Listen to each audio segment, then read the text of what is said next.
आगे देखिए, व्याकरण के प्रकार बताए गए हैं। व्याकरण में प्रमुख रूप से वर्णों, शब्दों एवं वाक्यों के संबंध में विचार किया जाता है। इस आधार पर व्याकरण के 3 प्रकार निश्चित किए गए हैं।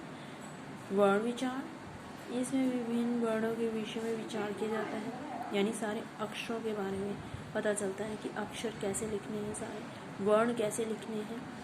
शब्द अथवा पद विचार, इसमें तरह तरह के शब्दों और पदों की रचना के बारे में बताया जाता है, ठीक है। और वाक्य विचार में वाक्य और उनके घटकों के बारे में विचार किया जाता है। इसके बारे में हम आगे चलकर डिटेल में पढ़ेंगे।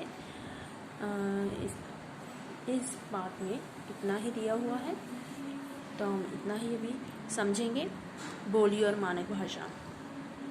अब मैंने पहले जैसे बताया आपको, बोली क्या है? बोली प्रत्येक साहित्य भाषा की अपनी क्षेत्रीय बोलियां होती हैं, जिन्हें हम सकते अपने बचपन में घर में ही सीख लेते हैं।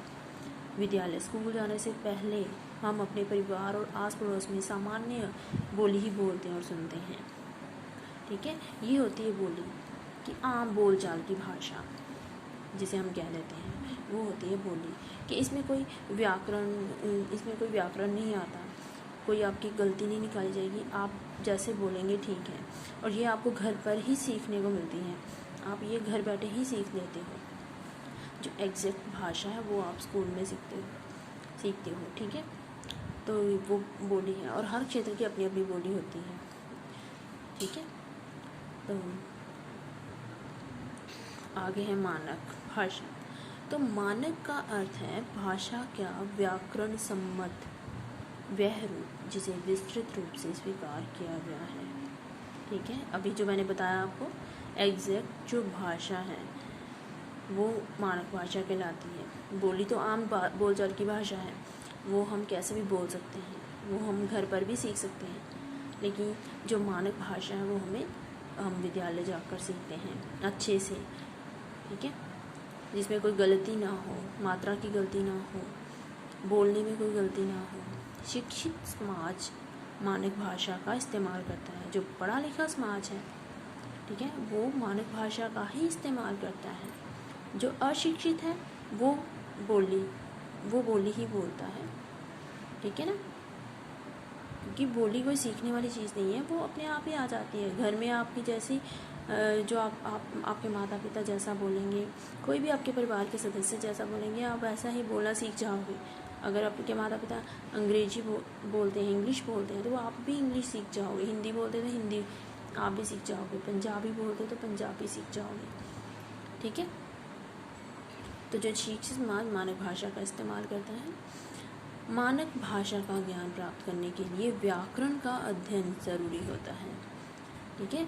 और ये भाषा सीखने के लिए हमें व्याकरण का ज्ञान होना बहुत ही ज़रूरी है।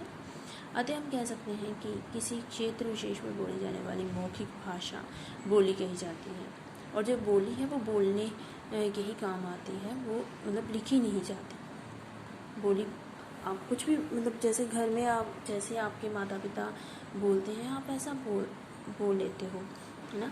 तो ये लिखने के लिए नहीं होती। व्यापक क्षेत्र में प्रचलित लिखित साहित्यिक बोली मानक भाषा कही जाती है।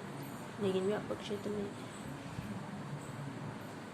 प्रचलित लिखित साहित्य, जिसमें साहित्य लिखा जाता है, ठीक है, वो मानक भाषा कहलाती है। साहित्य की रचना के लिए हम मानक भाषा का प्रयोग करते हैं। तो आई थिंक कि आप सबको ये चैप्टर जो है मैंने पढ़ाया है, समझाया है, वो अच्छे से समझ आ गया होगा। फिर भी कोई आपको इसमें कोई कन्फ्यूज़न हो या आपकी कोई क्यूरीज हो, आपको कहीं भी कुछ समझ ना आया हो, तो आप मुझे मैसेज करके पूछ सकते हो। तो हम इसका जो अभ्यास है वो नेक्स्ट डे करेंगे। तो एक बार आप ये सारा चैप्टर खुद से स्टडी करेंगे, रीड करेंगे घर पर बैठकर, ठीक है। और जहाँ भी आपको कोई प्रॉब्लम आ रही है वो आप मुझसे पूछ सकते हो। Okay, thank you.